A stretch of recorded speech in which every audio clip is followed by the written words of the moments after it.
Hey, 42 here. I'm going to go out on a limb here and guess that you've probably heard of the Knights Templar. Despite apparently having been disbanded, getting on for a millennium ago, this secretive order of Christian warrior monks remains surprisingly prominent in the public consciousness, cropping up in video games, TV shows, novels, and films with impressive regularity. Perhaps that has something to do with the widespread rumours that the Knights Templar never really went away, and that the remnants of the secret order continue to pull the strings of society from the shadows even today. Whatever the reason, it's clear the Knights Templar have gotten themselves tangled up with a huge range of myths and legends over the centuries, from the Holy Grail to the Ark of the Covenant and the founding of the Freemasons. But as exciting as all these conspiracy theories are, this is one of those rare cases where the true story is every bit as interesting as all the probably made up stuff. Because from incredibly humble beginnings, and in a startlingly short space of time, the real Knights Templar rose to become one of the most influential organizations in history. During their meteoric rise, the Templar attained unimaginable wealth, broke new boundaries in the business world, and wielded the kind of power that makes even kings jealous. But as is often the case with rapid rises, the fall of the Knights Templar was, if anything, even more spectacular, ending with one of the most powerful men on Earth being burnt at the stake in the shadow of Notre Dame Cathedral, whilst spitting curses like Kanye West on a diss track. But I'm getting ahead of myself. To best tell the story of the Knights Templar, I should probably start at the beginning. A beginning that can be found almost 1,000 years ago, in 1119 AD. Exactly 20 years after the Franks captured Jerusalem from the Fatimid Caliphate during the First Crusade. With Jerusalem suddenly under Christian control, Christian pilgrims from all across Europe began flocking to the Holy Land to visit the many sacred sites found there. But these pilgrimages were dangerous. Whilst the city of Jerusalem itself was well guarded, much of the rest of the Holy Land, which stretches from the Mediterranean Sea to the banks of the River Jordan, wasn't. Bandits were common, and pilgrims were easy targets. Thousands were robbed or even killed. Sickened by this wanton slaughter, a French knight by the name of Hugues de Payens decided to transform himself into the hero the Holy Land needed. So, he gathered together 8 of his knightly mates and, with the blessing of King Baldwin II of Jerusalem, formed a new monastic order with the sole aim of protecting Christian pilgrims on their travels around the Holy Land. To begin with, that's all it was.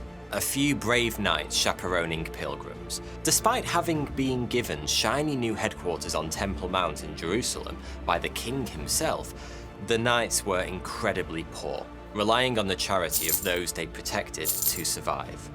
Their lack of funds, along with the location of the headquarters, actually inspired their original name, the Poor Knights of the Temple of King Solomon. But that was a bit of a mouthful, and so eventually it was shortened to the name that remains so famous even today, the Knights Templar. This small band of warrior monks did their protection job exceptionally well, and soon enough their reputation in Christendom began to grow, helped in no small part by the fact that one of the original knights had a nephew who was going places in the Catholic Church. And when I say going places, he was eventually made a saint. When he talked, Catholics listened. Before long, the Knights Templar were the trendiest charity in town, and anyone who was anyone suddenly wanted to be seen supporting them. Some donated cold hard cash, others left land or valuables to the Templars in their wills. And noble families started sending any spare male sons they had lying around to join the order and make a name for themselves. By 1135 AD, even the Pope was feeling a bit of FOMO, which he quenched by issuing the Templars with a large monetary donation. 4 years later, he passed a papal order that made the Templars exempt from paying taxes, and essentially put them outside of local law in whichever countries they operated in. In short, they were answerable only to the Pope himself. From there, the power and popularity of the Templars continued to snowball. At their peak, there were thought to be as many as 20,000 members spread across pretty much the whole of Europe and the Middle East. But the Templars never let this success go to their heads. The life of a knight was heavily regimented and restricted. All new inductees were made to take vows of poverty, chastity, piety, and obedience. They also had to follow several hundred strict rules that dictated how they should lead their day-to-day lives. These rules were incredibly prescriptive, outlining what the knights could eat, how they should spend their free time, and what they could wear. Most importantly of all, the rules made it clear that the knights were to avoid fraternizing with women at all costs. All that pent-up sexual frustration seems to have paid off, because the knights had a truly fearsome reputation on the battlefields of the Holy Land.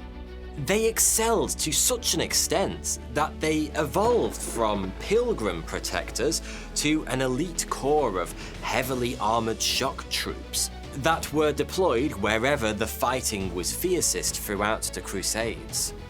The knights were well trained and expensively armed, but it was their bravery that really stood out.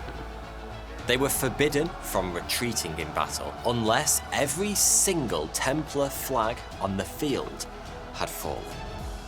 It helped that dying in battle was seen as a great honor, granting the fallen knight automatic Q-jump privileges at the gates of heaven. As a result, the Templars showed no fear, even in the most hopeless of situations. Away from the battlefields of the Holy Land, things were going equally well for the Order, which had become so rich so quickly, it hardly knew what to do with all that cash. Eventually, the Templars settled on basically doing everything. Real estate was one of the biggest focuses, as well as buying up huge swathes of land in Europe and the Middle East. They built castles and cathedrals by the hundreds, many of which still stand to this day. They bought up vineyards, farmland and stables, got involved in manufacturing and hired blacksmiths, builders and squires. They also bought a large fleet of ships and, most impressively of all, the entire island of Cyprus. Off the back of all these achievements and more, some modern historians consider the Knights Templar to have been the world's first multinational corporation. One of the most successful aspects of this business empire was dedicated to what can be considered as a prototype of the modern concept of international banking. The system started out as an innovative way to help Christians with the logistics of visiting the Holy Land. A pilgrim could head to a Templar house in their home country before setting off to hand over their valuables or cash in return for a letter of credit. That credit could then be withdrawn from any other Templar house anywhere else in the world. It was actually kind of ingenious. Not only did it give the Templars another way to make money, it also helped them with their original mission of protecting Christians in the Holy Land. Because since pilgrims no longer had to carry valuables with them on their trip to Jerusalem, they became far less attractive to bandits. Over time, the financial services offered by the Templars expanded to include the pawning of valuables, money lending, and even the paying of ransoms on credit. These services were so highly regarded, they were used by some of the most powerful people in Europe at the time, including at least 2 kings. King Henry III of England is said to have pawned his crown jewels with the Templars in order to raise some quick cash to help quell an uprising amongst his barons. And King Philip IV of France borrowed significant sums from the Templars to finance a series of expensive wars, mostly with the English. well, it was pretty much always the English.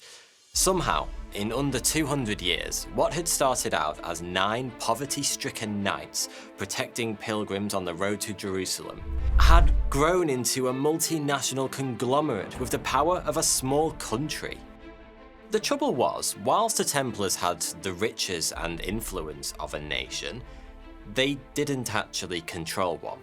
And that meant their entire existence relied on the goodwill of the men who did. The kings of Europe. Unfortunately for the Templars, that goodwill was about to abruptly run out. It started with the fall of Jerusalem to legendary General Saladin and his armies in 1187. The Christians did manage to regain the city again in 1229, but they lost it again 15 years later. Jerusalem would remain under Muslim control for the next 700 years. The Templars had diversified admirably in the years since their foundation, but at their core, they existed to fight for Christianity in the Holy Land. With that land now under new ownership, for the first time since their formation, people began to question whether or not the Knights Templar really were necessary anymore. By this point, they should have been big enough and powerful enough to shrug that kind of criticism off. And they probably would have done, had their own success not come back to bite them at the worst possible time. I mentioned a moment ago that Philip IV of France had borrowed money from the Templars to fight the English.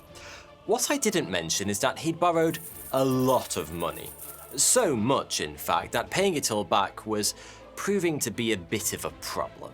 Luckily for Philip IV, he was a king. And kings have always had their own unique ways of dealing with problems, usually by murdering them. Seizing on the shifting public sentiment towards the Templars, King Philip put together a list of heresies he claimed were being committed by the secretive Templars in their castles and cathedrals. Those heresies included spitting and urinating on the cross, worshipping false idols, specifically Baphomet, and engaging in homosexual activities. It was mostly bullshit, obviously. Well, apart from that last one. You can't build a secret order of 20,000 men who are all forbidden to fraternize with women without things getting at least a little bit Brokeback Mountain. But King Philip wasn't worried about the veracity of his claims anyway. All he had to do was find a few prominent Templars willing to confess to the crimes they were accused of, and his case would be watertight. And no Templar was more prominent than Jacques de Molay, the Grand Master and leader of the entire order. You might think it would be difficult to get the brave Knights Templar to admit to crimes they hadn't committed. But remember, this was a long time ago before trifling things like human rights existed. If you were a king and you wanted someone to confess to something he didn't do, all you had to do was torture him for a bit, and you were golden. Sure enough, Jacques de Molay, along with many of his knights, confessed to everything. Many would later recant their confessions once free from the thumbscrews, but by then it was too late. The Templar name had been tarnished, and under pressure from King Philip, the Pope instructed that every Templar in Europe should be arrested and put on trial. A few years later, the order was officially disbanded. Hundreds, perhaps thousands of Templars were killed for their supposed crimes, including Jacques de Molay, who King Philip had burnt at the stake on an island in the middle of the River Seine in Paris. It's said that Molay cursed both the Pope and King Philip, even as the flames ate him alive, vowing that divine retribution will be brought down on both of them in short order. And it seems that guy knew how to execute a solid curse, because both the Pope and King Philip were dead within the year. Not that it made any difference to the Templars. Their race was officially run.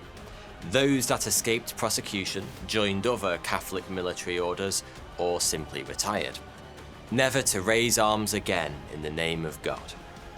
Or at least, that's the official line. But of course, plenty of people believe the Templars never truly went away. And for why that is, well, that's a good question. And there's no simple answer. In truth, there's little evidence to support pretty much any of the many myths and legends that surround the Templars today. When the organisation was disbanded, it left behind a huge void, and over the years people have filled that void with many stories. Most of the myths are linked to the mystery of what happens to the Templars' vast wealth after their demise. But there's actually a pretty simple answer to that one. King Philip IV happened to it, appropriating Templar funds to pay off his mountainous debts. Most other European kings did the same. These days, many people and organisations around the world claim to be descendants of the Knights Templar, including the Freemasons. But almost all of them are just appropriating the Templar story because it sounds cool.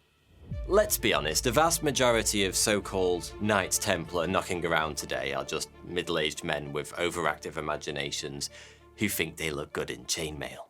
That isn't quite the end of the story though, because there is actually one modern organisation that genuinely is linked to the Templars, the Military Order of Christ, based in Portugal. You see, whilst the various kings of Europe were arresting Templars left, right and centre by order of the Pope, one king, Denis of Portugal, refused. Instead, he set up the Military Order of Christ and invited any surviving ex-Templars to join it. The group still exists today, more than 700 years later, but sadly, there's no reason to believe they're hiding the Holy Grail, the Ark of the Covenant, or Jesus and Mary Magdalene's great-great-great-great-great-grandchildren. Sorry to disappoint you, Dan Brown. The Templars' legacy lives on in many other ways though. They did so much building at the height of their power that many Templar landmarks still exist today. Temple, the legal district in London, is named for the Templars, along with literally hundreds of churches and castles throughout Europe and the Middle East. The Templars may be gone, at least in their original form, but they certainly haven't been forgotten. And if you ask me, the countless myths and conspiracy theories that surround the Order are surplus to requirements. The actual documented history of these brave warrior monks is better than all of them anyway. Thanks for watching.